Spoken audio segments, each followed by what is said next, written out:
Hello, good afternoon everyone and welcome to this new chapter of Programming in 1 Minute. Through creative programming, students develop computational thinking and learn computational concepts. But it is worth asking ourselves, what is computational thinking? What teaches us? What are its pillars and how can we bring it to the classroom? That is why we are going to answer these and other questions in different episodes to be able to enrich ourselves with theoretical contributions, but also with concrete experiences. I invite you to join me on this educational journey. Welcome aboard.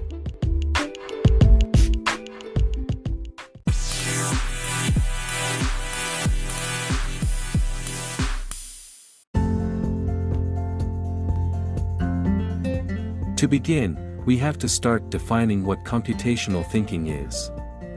Computational thinking is defined as the process by which an individual, through computing and critical thinking skills, lateral thinking and others, manages to deal with problems of different kinds.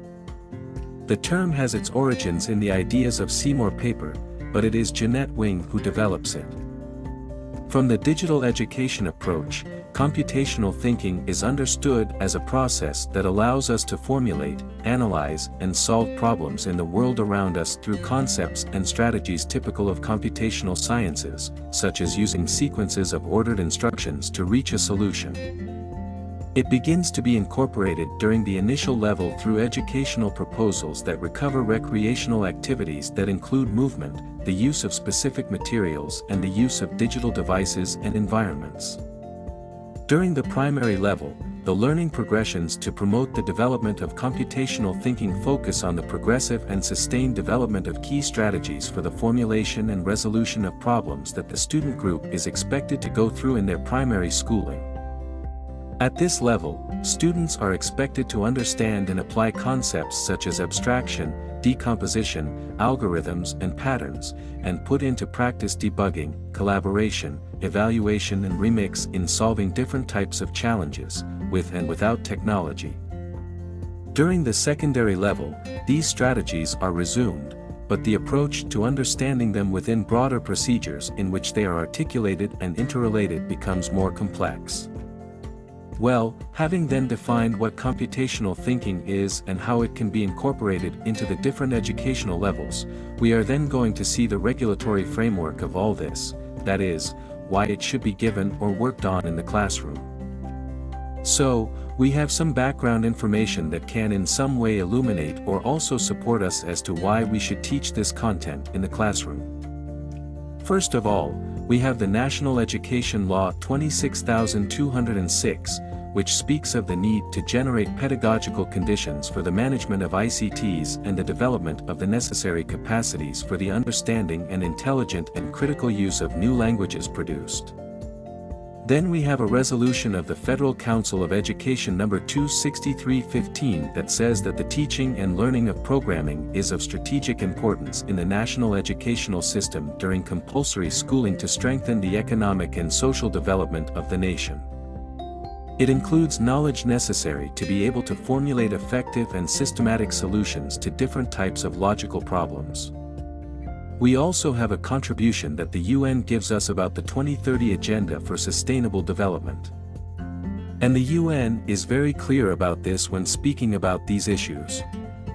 It says that the expansion of information and communications technologies and global interconnection offers great possibilities to accelerate human progress, overcome the digital divide and develop knowledge societies.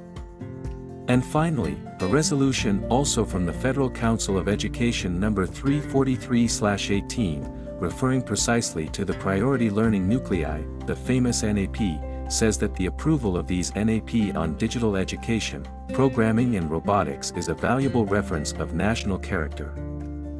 Now, it is worth asking ourselves, are programming and computational thinking the same?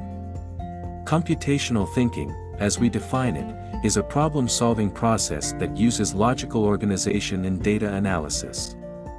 It makes it possible to use a computer and another resource to solve it. Instead, programming is a process of designing and writing a sequence of instructions in a language that can be understood by a computer. So how is this? Learning to program is learning to think. Computer science develops computational thinking, which encourages a more abstract, analytical, and efficient way of thinking.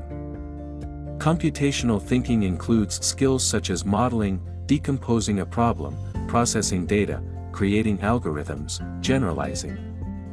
What it also involves is problem solving, system design, understanding or human behavior, applying structural concepts of computing to that end.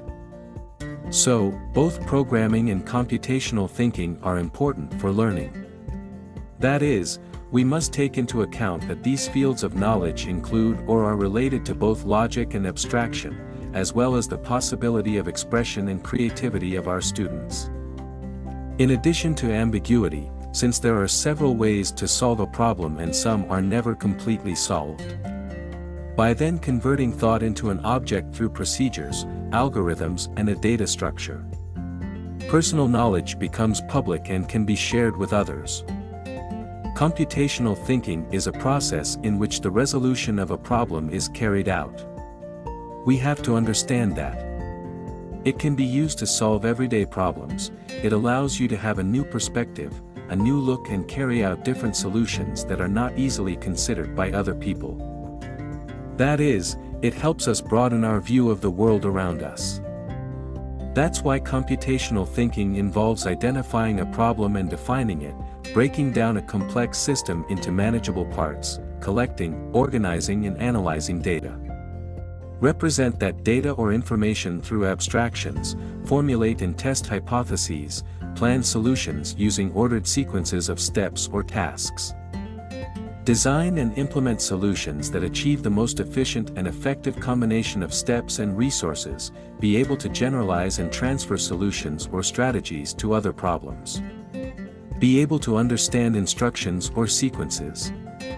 And finally, experiment, correct and improve solutions in an iterative and incremental process. That is, we are going to be able to do a lot of things with broader thinking and be able to take it to other situations in everyday life.